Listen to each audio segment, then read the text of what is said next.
Bienvenue pour cette nouvelle exploration. Aujourd'hui, on va se pencher sur un moment sportif assez incroyable, mais surtout sur ce qui nous dit, je crois, sur le leadership et puis aussi notre propre rapport à l'ambition. Je parle de l'intervention de Kylian Mbappé à la mi-temps de la finale de la Coupe du Monde 2022.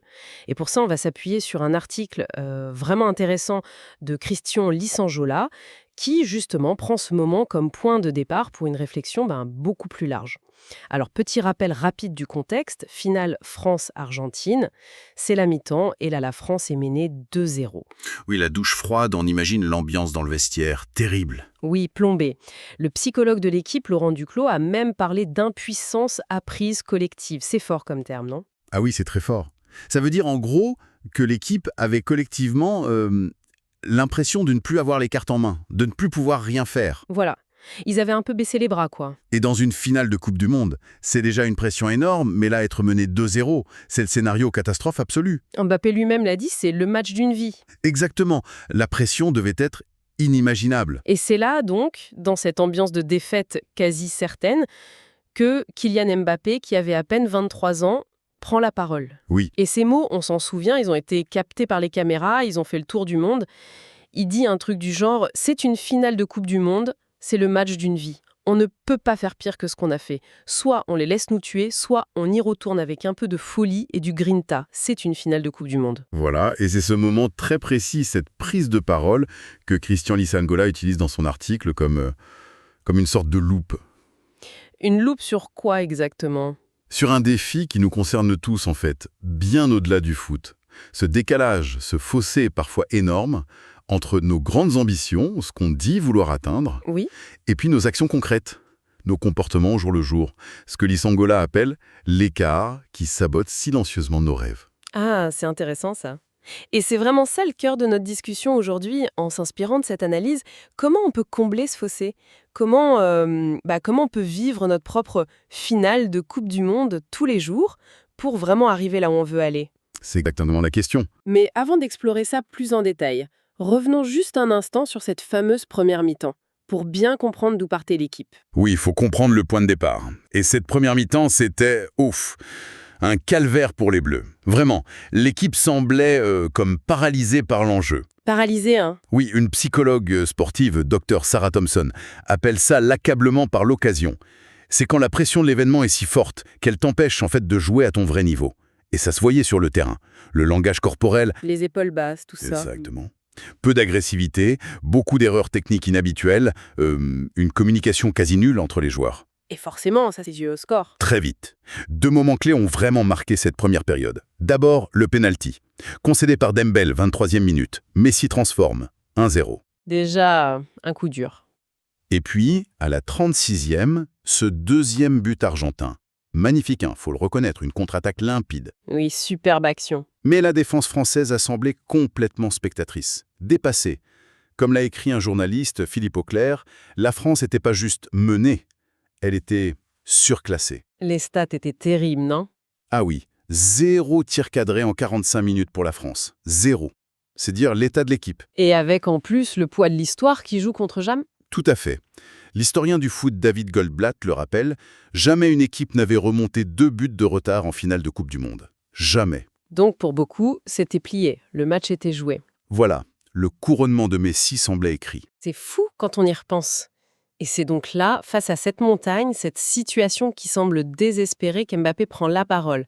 À 23 ans, c'est déjà un signe de leadership assez dingue, non ? Absolument. Et ce qui est fascinant, et Lissangola insiste bien là-dessus dans son analyse, ce n'est pas juste un coup de gueule pour réveiller tout le monde. Ce n'est pas que ça. Non, c'est plus profond. C'est un appel à la responsabilité collective. Il dit bien, on ne peut pas faire pire que ce qu'on a fait. C'est nous, ensemble. Ah oui, le « on », c'est important. Très important. Il rappelle l'enjeu, la fierté, mais surtout il essaye de changer l'état d'esprit. Passer de « on subit » à « on redevient acteur ». Il cherche à allumer cette fameuse étincelle. Et on peut dire qu'il a réussi. Parce que cette étincelle, il va la transformer en véritable feu d'artifice sur le terrain en deuxième mi-temps, avec son triplé incroyable. Exactement. Sa performance est l'illustration parfaite de la puissance de ce changement de mentalité. Mais revenons à l'analyse de Lissangola, justement. Ce décalage entre l'ambition affichée et puis l'action au quotidien. Il donne des exemples concrets? Oui, oui, il donne des exemples très parlants qui sortent du foot. Par exemple, euh, la personne qui vise un poste de direction. Elle a peut-être les diplômes, les compétences techniques. Oui. Mais au quotidien, elle néglige complètement ses relations avec ses collègues.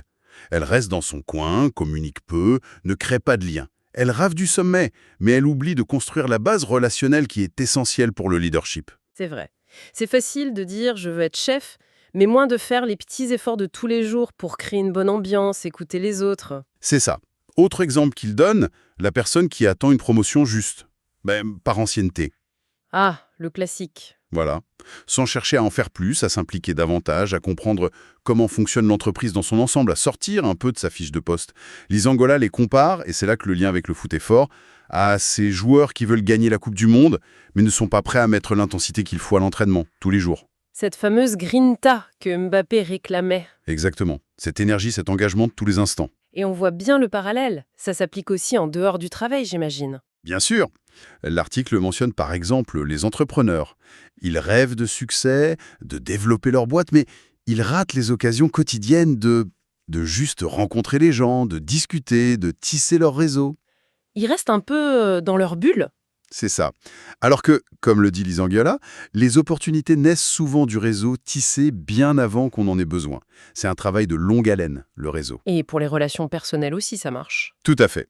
Il parle de ceux qui désirent des relations épanouies, que ce soit en amitié ou en amour, mais qui ne travaillent pas sur eux-mêmes, sur leur capacité à écouter vraiment, à faire preuve d'empathie, à être patient. Donc, que ce soit pour la carrière, un projet ou nos relations, l'idée centrale de Lisangola, si je résume, c'est que le résultat final, le grand match, il se joue en fait dans l'accumulation de toutes nos actions et attitudes du quotidien.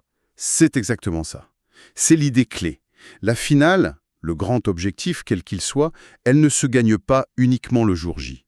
Elle se prépare, et même elle se gagne dans l'infinité des petits choix, des petites décisions, des comportements qu'on adopte jour après jour. C'est une vision assez exigeante, non? Oui, mais réaliste. L'article dit « Une finale de Coupe du Monde ne se gagne pas seulement en 90 minutes, mais grâce à des années de préparation. Chaque interaction, même la plus banale, compte. » D'où cette phrase un peu percutante qu'il utilise « La personne qu'on ignore aujourd'hui pourrait devenir la clé d'une opportunité demain. » Ça donne à réfléchir sur la façon dont on traite les gens au quotidien. Comment on peut faire, alors concrètement, pour appliquer ce principe, pour vivre notre finale tous les jours sans non plus être dans une tension permanente? Alors, Lisangola suggère d'adopter consciemment cette mentalité du tout donner à chaque instant. Pas dans le sens d'être stressé H24, mais plutôt d'aligner nos actions, même les plus petites, sur nos aspirations les plus élevées. C'est là qu'intervient l'exemple de l'agent de sécurité dans l'article, c'est ça? Oui, c'est un exemple très parlant qu'il développe. Cet agent de sécurité, il ne voit pas son job comme une voie sans issue, une sorte d'impasse. Non. Non, il le voit comme la première étape d'un plus grand voyage. Et du coup, son comportement change. Il se forme, il apprend, il discute avec tout le monde, il prend des initiatives, il est hyper pro, il traite chaque personne avec un respect et un professionnalisme, comme s'il était déjà cadre. Ah oui, je vois. Il incarne vraiment cette idée de jouer sa finale chaque jour, même dans un rôle qui, de l'extérieur, pourrait paraître modeste. Il comprend que son attitude d'aujourd'hui, elle construit activement son avenir. Il ne subit pas son présent, il s'en sert comme d'un tremplin, c'est une belle image. Et cette logique, elle s'applique aussi aux relations personnelles, tu disais? Oui, tout à fait. Construire des relations solides, que ce soit au travail ou dans la vie perso, ça demande cet investissement constant. Travailler sa patience, pratiquer l'écoute active, vraiment écouter, pas juste attendre son tour pour parler, développer son empathie, ce sont des compétences en fait, ça se cultive au quotidien. Donc l'idée, c'est un peu de voir chaque moment, même banal, comme une opportunité. Une réunion un peu ennuyeuse devient une chance de montrer son sérieux ou de mieux comprendre un sujet. Exactement. Aider un collègue qui galère, ce n'est pas juste être sympa, c'est renforcer l'équipe et le lien. S'intéresser à ce que font les autres services, c'est pas de la curiosité déplacée, c'est élargir sa propre vision. Précisément. Et Lisangola parle d'un effet cumulé, c'est ça qui est puissant. Quand on agit constamment en accord avec ses valeurs et ses ambitions, on crée une sorte de dynamique positive. Il appelle ça un champ magnétique d'opportunités. Un champ magnétique d'opportunités. Oui, l'idée c'est que cette cohérence, cette excellence au quotidien, elle finit par attirer les bonnes personnes, les bonnes situations. Les gens le remarquent. Une réputation se construit. Ce n'est pas juste de la chance, c'est le résultat de cette constance.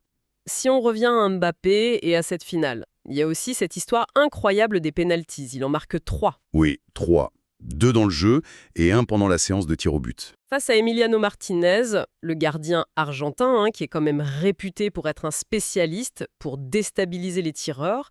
Et Mbappé, lui, on ne le présentait pas forcément comme le tireur de pénaux attitré de l'équipe, si. Non, pas forcément le spécialiste numéro 1, désigné pour ça.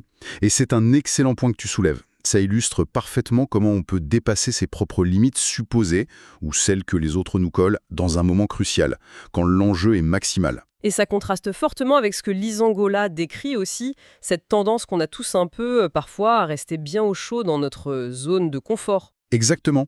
À se cacher derrière des phrases comme Ah non, ça c'est pas mon service, c'est pas mon job, ou je suis pas formé pour ça. Alors que c'est souvent en sortant de cette zone qu'on apprend le plus, qu'on grandit. Mais oui, Élise Angola appelle ça l'art de la préparation authentique. Il dit que la vraie préparation, ce n'est pas seulement d'accumuler des diplômes ou des compétences techniques listées sur un CV. C'est quoi alors? C'est de développer le profil de caractère complet de la personne qu'on aspire à devenir. Ça veut dire quoi?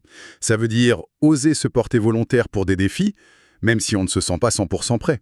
Ça veut dire créer des liens avec les gens sans attendre un bénéfice immédiat. Ça veut dire développer des compétences un peu périphériques qui ne servent pas directement à notre poste actuel, mais qui nous enrichissent globalement. C'est un peu comme agir comme si. Agir comme la personne qu'on veut être avant même d'avoir le titre ou la reconnaissance officielle. C'est tout à fait ça. C'est incarner le rôle avant de l'avoir. Et quand on adopte cet état d'esprit, le quotidien se transforme en fait. Comment ça? Chaque conversation devient une occasion de s'entraîner à mieux écouter, à mieux communiquer.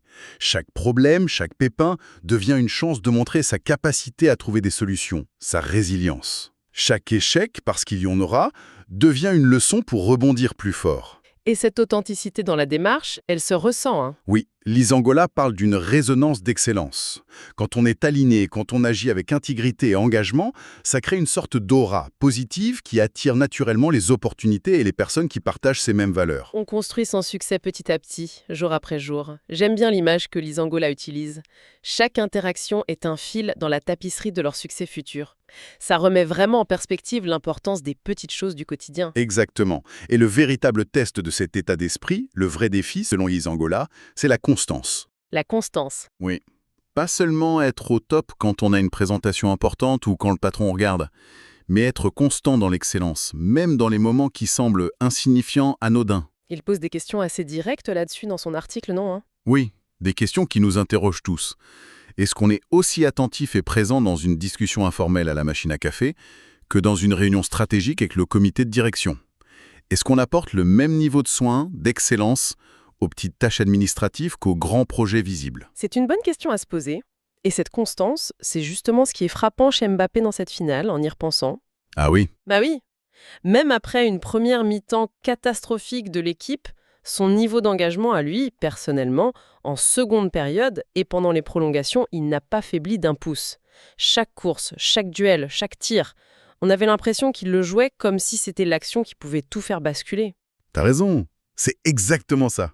C'est cet engagement total, implacable et surtout constant, malgré les circonstances hyper défavorables, qui a rendu possible ce retournement de situation complètement fou. Et c'est pour ça que même si la France perd à la fin au tir au but, Oui, même avec la défaite finale. à ce moment, cette réaction, ça reste un exemple puissant. La défaite n'efface pas la leçon de leadership et de mentalité qu'il y a derrière. Absolument. L'héritage de ce moment, tel que Lisangola l'analyse, il dépasse largement le résultat sportif. Les principes qu'on a vus, l'excellence, même quand tout va mal, l'alignement entre ce qu'on dit vouloir et ce qu'on fait, le leadership par l'exemple, ce sont des principes universels. On peut les appliquer partout, dans n'importe quel domaine. Donc le message clé qui ressort de tout ça, c'est qu'il ne suffit pas de rêver grand ou d'attendre passivement son grand jour, son heure de gloire. Non, ça ne suffit pas. Il faut incarner dès maintenant, dans nos actions de tous les jours, la personne qu'on a l'ambition de devenir. Aborder chaque tâche, chaque interaction, même la plus simple, avec cette intensité, cette présence d'esprit, comme si c'était notre finale de Coupe du Monde personnelle. C'est exactement ça. Et cette approche, elle a vraiment le potentiel de transformer notre parcours. L'agent de sécurité qu'on évoquait, qui pense et agit déjà avec une vision plus large. Le collègue qui prend le temps de créer du lien, de bâtir des ponts entre les services. Ils ne font pas juste bien faire leur travail. Non, ils font plus que ça. Ils sculptent activement leur avenir. Ils créent les conditions de leur succès futur. La grandeur, elle se niche souvent là, dans cette excellence constante qu'on applique aux situations les plus ordinaires. Alors, pour résumer l'enseignement principal qu'on peut tirer de cette exploration autour de Mbappé, de l'analyse de l'Issangola, le succès, ce n'est pas tant d'attendre son heure de gloire, Non, mais plutôt, comme le dit joliment la source, d'apporter une performance digne de cette gloire à chaque instant. voilà. La performance de Mbappé en finale, c'est ça. Au-delà des buts incroyables, c'est l'incarnation de cet état d'esprit. Et comme le suggère l'article, la vraie mesure de notre valeur, de notre parcours, elle ne réside peut-être pas seulement dans les succès ultimes qu'on atteint, mais dans le caractère qu'on forge au quotidien. Dans les relations qu'on tisse, Oui, et dans l'héritage, l'impact qu'on laisse à travers tous nos choix, petits et grands, de tous les jours. et pour conclure, peut-être une pensée à méditer qui découle de tout ça. La question, ce n'est peut-être pas tant de savoir si on aura un jour notre propre finale de Coupe du Monde, ce moment décisif où tout peut basculer. Oui, La vraie question, c'est plutôt, est-ce qu'on sera prêt quand ce moment arrivera ? Est-ce qu'on aura construit, jour après jour, patiemment, brique par brique, les fondations nécessaires ? Est-ce qu'on aura abordé tous ces milliers de moments plus petits, plus ordinaires, avec cette même intensité, ce même engagement, ce même sérieux ? c'est une excellente question pour terminer. Serons-nous prêts ?